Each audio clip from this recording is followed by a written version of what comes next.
In 40 years, what will people be nostalgic for? The internet. Hell, I'm nostalgic for it now. Not the final form that the internet has taken over the past decade or so, but those Wild West days before YouTube, Facebook, social media, Reddit.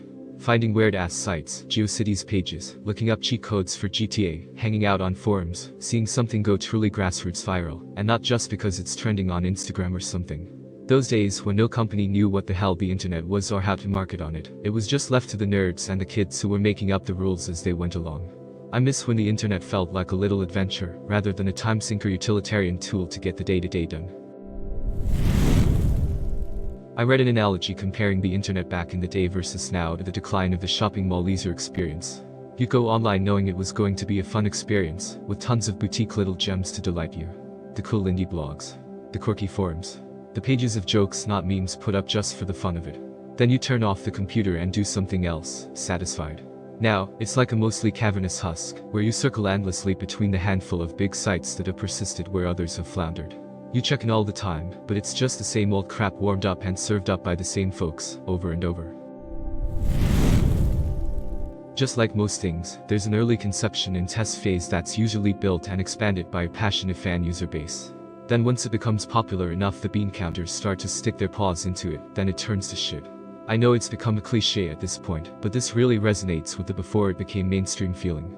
YouTube is a perfect example. It used to have a small community type feeling to it, where anyone or any idea could really be the next big video. But now it's more like cable television, and for the most part feels so disconnected to the original user base. Oh well, there will always be the next thing. If the governments do it right, they'll slowly erode people's privacy rights, and few if any will notice or complain. In fact, it's already working. Congress renewed the Patriot Act last November, and the Senate voted this year to allow the CIA and FBI the ability to view US citizen browser history without a warrant. Do you remember either event being seriously covered in major media outlets, and do you remember any mass public outcry? Me neither. It isn't just the Patriot Act.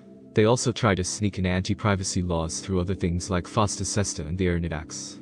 Because they're embedded in anti-sex trafficking laws, nobody wants to be the one going, actually sex trafficking is good.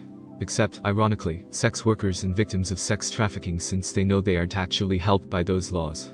In case it wasn't obvious, I'm saying sex workers did not support FOSTA SESTA, because they knew the law would put them in danger of becoming sex trafficking victims, which it did, and because they saw the law for what it was, which was a cover for the groundwork of censorship and anti-privacy laws.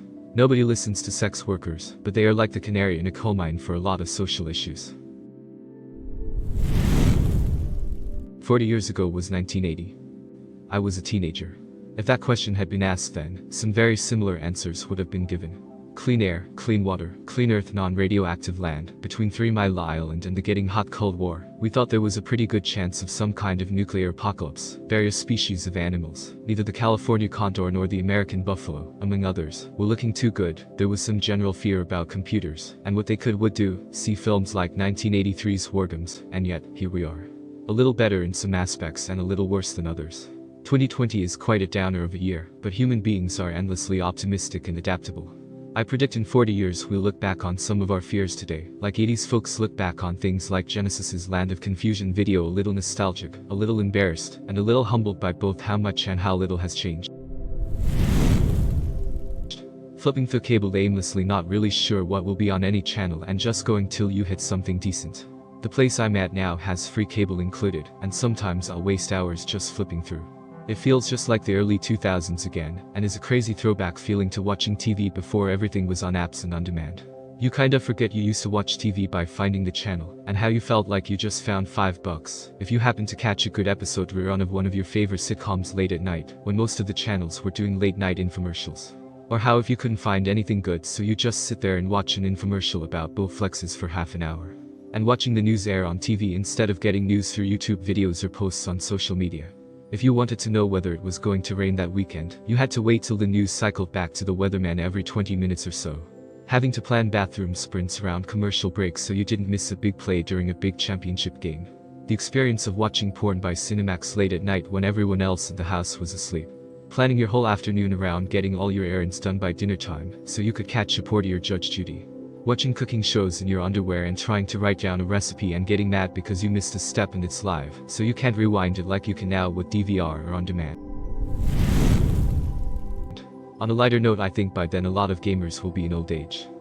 Up joints. I think a lot of people will really miss being able to play. Not everyone, but enough. TBH, I already miss those carefree nights just playing, doing whatever, being amazing at the games I would put tons of time into. It was just my social outlet. I have other things that are awesome now, though, but still. Grinding Halo 2, Brood War, WC3, WoW, CODMW2, Dota 2, with friends. I've been a hardcore gamer since 6 years old, with chess and Super Mario 64, Yoshi's Story, Jet Force Gemini, Perfect Dark, Banjo-Kazooie the best. I'm 50 years old, so I can actually be nostalgic for things from 40 years ago. Mostly I miss my grandparents. We take people for granted until they're gone. The people in your life won't always be there. I'm also nostalgic for a time when it was normal to not be able to contact someone anytime you wanted to. Now if someone calls, texts, or emails, you're expected to answer or respond immediately. The age of packaging, everything is nice and neatly wrapped in plastic. Unhealthy food and products, I bet a lot of the food and products we consume will be looked at like how we look at asbestos now. Corporations will look back fondly on the days when they do whatever with little to no consequences. Besides, financial targeted advertisements and content is in its infancy now. 20 years from now it will be a grown-up. Picture Minority Report, where ads are calling your name as you walk down the street. The age of privacy, right now we have stuff like VPNs, Privacy Laws Act. The future, it will be well known that your insurance company knows exactly what you look at online, who your friends are, what you talk about, what your politics are, and that it directly affects who will hire you, stuff like what your car insurance premium is, etc. The age of land. Right now, it's still possible if difficult to get a house with a background. Everyone is going to be living in apartment blocks in the future. The only land will be public parks and stuff, and or owned by the super rich among other things. Being able to go off the grid for a weekend. I may have been the only student my senior year of high school and first few weeks of college not to have a cell phone. Our 200+ person freshman engineering 101 intro class, 5 of us didn't have a cell phone, and the other 4 were from mainland China. I was the only one who had the access to phones that would work on American cell phone networks, but simply didn't own one, and then had a pay-as-you-go phone mostly for emergencies for the next 2 years. It wasn't until the summer between my sophomore and junior year that I got a phone on a plan, and that was BC. I needed it for a job with on-call shifts. Even now, I'm on one of the smaller carriers, so when I go camping for a weekend, I'm frequently out of cell phone range when I'm not on the interstate. And I'm thinking about how, when I was a kid, telemarketers that called during dinner time, or later, were the most horrible, and it would be considered rude to even call after 8 to 9 p.m. if it wasn't urgent, or someone you knew could be called at the time, and if you got an answering machine, you left a message and the person would get the message when they got back to their home. But now cell phones have created this expectation that you're available all the time, including on vacation, and that you'll answer them whenever. And if you don't answer it, and it goes to voicemail, people will expect that you're going to listen to the voicemail and call them back as soon as you're done driving, showering, etc. And people will act legitimately offended if you're like, I'm just going to turn my phone off and play video games all weekend to get a break from the real world. Although if you call it a digital detox, it's frowned upon less, but people will still act like you have an obligation to be reachable by at least phone call, and an obligation not to use any other electronics. So pretty much being like, I'm driving, and when I stop I won't be in cell range, and I'll be back in 3 days, and here's my campsite and the contact for the nearest ranger station in an emergency, is the only way to do it. I remember in the under 20 years the small, very developed church campground on the edge of the Adirondacks went from people wandering around waving their cell phones like they were dosing for a signal to somewhere that I could play Pokemon Go, and in only a couple years one of the national parks where I camped went from no signal at all to my friend and I giving our buddy shit for being on Tinder in a huge national park that's super empty and far too hot to even think about physical contact with other humans. And when you look at Starlink and at Bezos' satellite constellation and the inevitable competitors and cell coverage continuing to expand and tech shrinking and Bluetooth and wearables, I think we're barely 10 or 20 years at the outside from the continental US being nearly covered in cell service, aside from a few designated quiet zones around radio telescopes and such. And then with the Starlink and similar constellations, there would be places outside of internet access. Cost will be an issue at first, but by the time 40 years are up, it's going to be cheap enough that kids will use it to or play remote D&D with their friends on the moon, while their parents try to drag them out onto the 140 degrees Fahrenheit salt flats in Death Valley, or towards a herd of bison in Yellowstone. Plus, the smaller tech and nicer batteries will mean we're probably going to be getting stuff more like Apple Watch for communication purposes, and my battery died will be less common. So although as someone who hikes and camps, the safety aspect will be nice, because PLBs are expensive, and the subscriptions are even more expensive, I'm going to really miss the ability to be unreachable.